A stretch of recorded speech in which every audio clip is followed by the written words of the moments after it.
Tom Mody with churchaudiosupply.com, and today we're going to talk about speaker cables, and speaker cables in the applications of your church, school, studio, conference center, even for stage use. And I'm going to start right off with this piece right here. This is a, you can read it on the side, 14 gauge speaker cable. And speaker cable has two conductors. In this case they're black and red.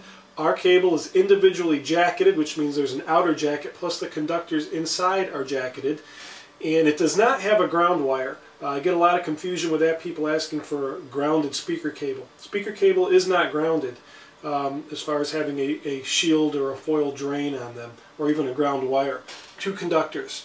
And this particular one I'm holding in my hand is a CL3 rated installation speaker cable. CL3 means it can be installed into your wall, your drop ceiling, underneath your stage or your floor. When it's permanently installed, it has to have a CL rating to meet fire code. If it was going into a duct, it would need to have a plenum rating.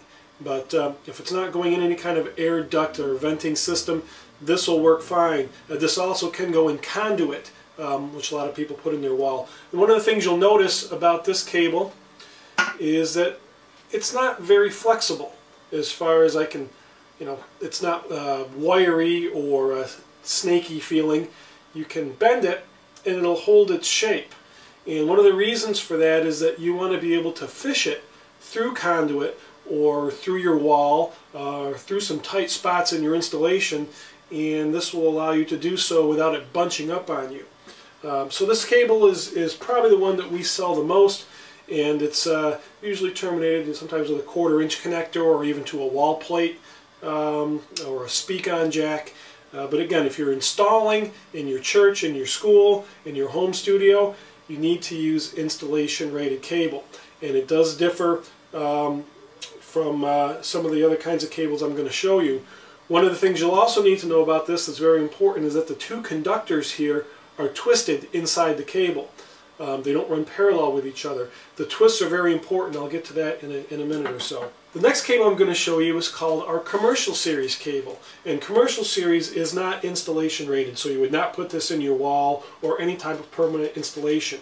What you would use this for is any stage application, whether you're going to be going from a guitar cabinet to a guitar head, bass cabinet, bass head, or if you're going to be going from your power amps to your speakers, non-powered speakers, of course. This would be the cable that you would use. And it's a lot more flexible. You can roll it up like such.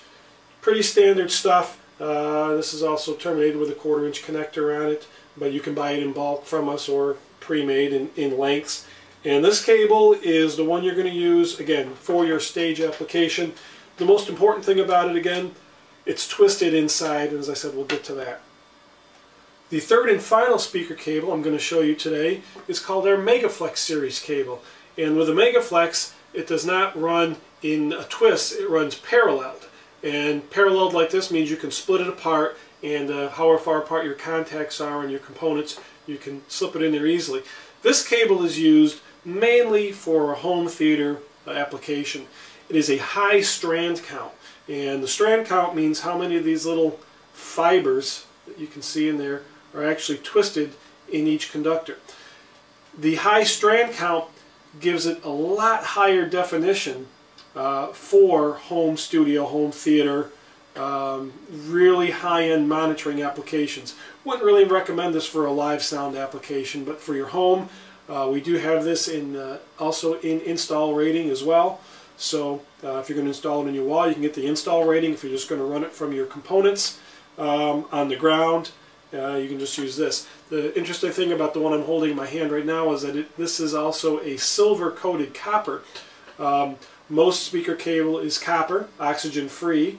This is an oxygen-free copper with a silver plating on it. It's much more expensive, but silver is a much better conductor of signal than copper is. A lot less resistance, and with the amount of strands that are in this, it's got incredible definition in this cable.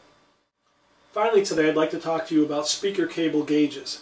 Now, we sell speaker cables in 18, 16, 14, 12, and in some applications 10 gauge. And when you're trying to figure out which gauge of cable to use, most people use it based on length of run.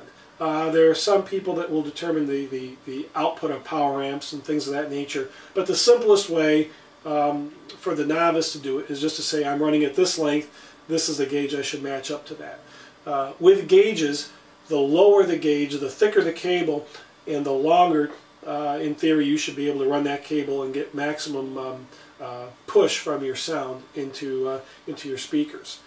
Let's say you're going 50 to 75 feet. At that length, 14 gauge would be the proper application to run. If you're going to be hitting the 80 to 120 foot range, you're probably going to want to bump it up to 12 gauge. And speaker cable, a lot of times can run a few hundred feet, and the lower the gauge, the better. In installation rated cable, we sell it up to 12 gauge, and in this commercial series, or even in the Flex series, you can get up to 10 gauge cable. But if you're installing it in your wall and you're going to be going 80 plus feet, you're going to be using a 12 gauge installation rated cable. Now, it is okay to run the higher gauges, the 18 and 16 gauge cable, long distances. You could run them upwards of 100 foot. If you were using it in a application where, say, somebody was giving a sermon, or somebody's at a conference and they're just trying to speak, single voice applications will work fine. Even if you're trying to run music, say, through a CD player, and you're just trying to fill up some space in the background for music, that'll work fine too. But if you're really trying to get good sound for music or live music applications, like we do with a lot of churches with their live band applications, then you're going to want to go to the lower gauges and run the proper lengths based on the gauge of the cable.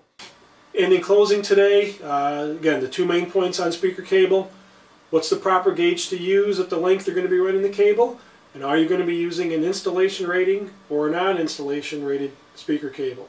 churchaudiosupply.com. Give us a call. Go to the website. We'll help you figure this all out. As some of you may know, our main selling point is to people that want to do it themselves. That could mean a small contractor that's doing a job for a school or for a conference center, or somebody in the parish that knows a little bit about sound or a little bit about wiring that wants to do it to save money from having to hire out the big contractors to come in and figure this out. It's really simple. Just go to the website. We've sold to hundreds and hundreds of churches that do it themselves, and we can help you. Have a great day.